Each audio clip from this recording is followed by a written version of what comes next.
Hi guys, a few years ago I had made a video about how to use the app called ScoreCam to live stream your events to the streaming platform of your choice. As a reminder, for those of you who don't know, ScoreCam is an app that we like because it has several nice features, especially for sports. Number one, it will simultaneously live stream and save a a high definition copy on your hard drive. This is useful if you're in an arena that has very weak cellular service or non-existent Wi-Fi.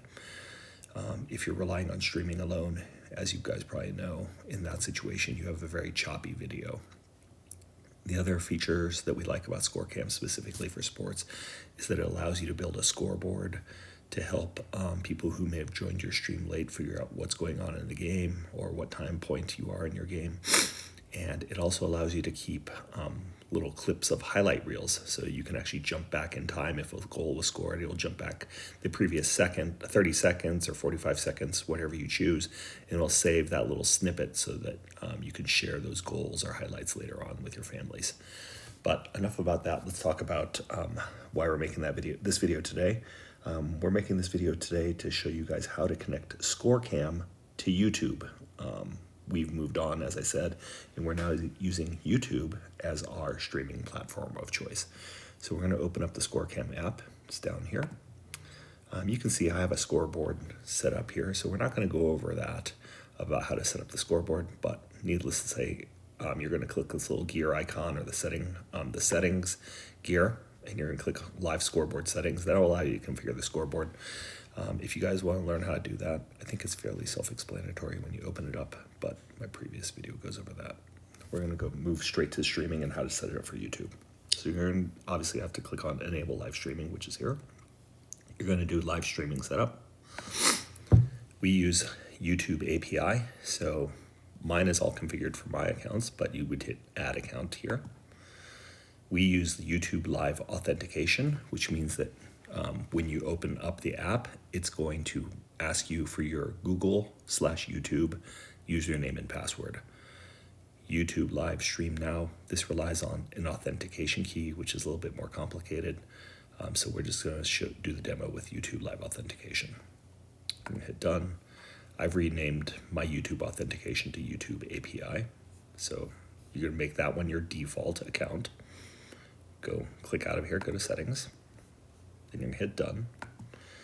All right, so say you're at your game and you're in warm-ups and you're getting your live stream set up. What you are going to do is you're going to click on this button over here that says Start Live, okay?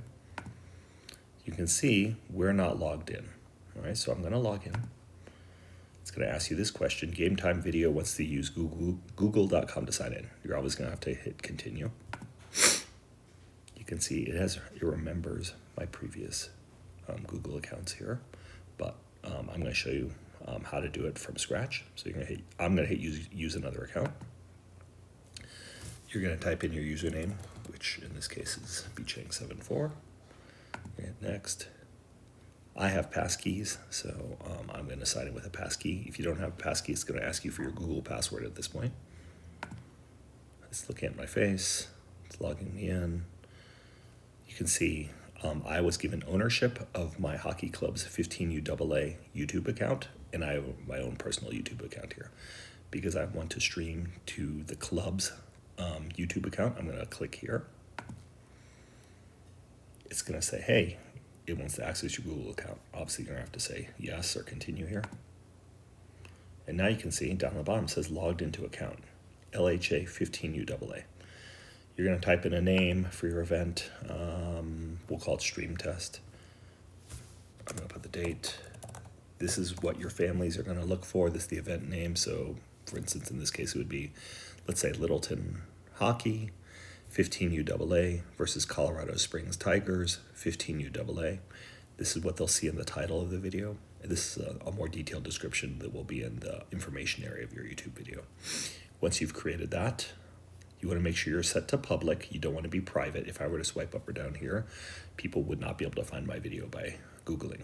All right, so I'm going to hit Go Live now. When you're ready to start your stream, you can see it says Creating Event, Connecting, Stream Started Going Live. In a second, this screen will disappear, And now you can see I'm on my screen, streaming screen. I know I'm streaming live because I have this green dot. This tells me I have a good, strong signal. As your signal gets weaker, it will turn to orange and then red if you have a really, really weak signal.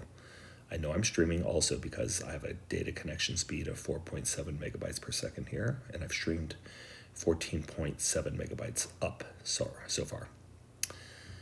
So I know I'm streaming now. People can find my video after a few seconds. There is going to be a little bit of a delay. If I want to start my hard drive recording, I'm going to hit record.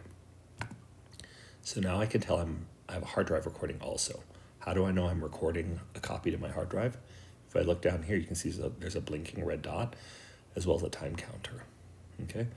Now say you're in between periods. I don't ever stop my live stream in between periods, but I don't want to waste valuable hard drive space recording like an ice cut or when the Zamboni's on. So I'm going to just pause my recording, but maintain my stream. I'm going to hit pause. You're going to see the screen kind of grays out. This counter down the bottom has stopped, so I'm no longer creating a hard drive copy at this point, but I am still streaming. You see I still have a connection, and this number is still going up. All right, so say the Zamboni's finished, teams are back on the ice, you want to start your hard drive recording again, you just hit this green button. And now you can see that kind of fogginess on the screen is gone. Now I'm recording once again down here. All right, last situation is game is over. You want to stop both your hard drive recording and your live stream. I always stop my hard drive recording here first, so I hit stop. It's going to ask, do you want to stop recording? Yes, I do. So now I've stopped recording. It's going to give you this message that said, hey, I saved that hard drive copy into your photos library. Now it's going to ask, you can see my live stream is still active. So to stop the live stream, you're going to hit this separate stop button up here. So we hit stop. It's going to say, do you want to stop your live stream? Yes, I do. Then you click that, and now you're done. I hope that was helpful. Reach out. Let me know if you guys have any questions about it. All right. Talk to you later. Bye-bye.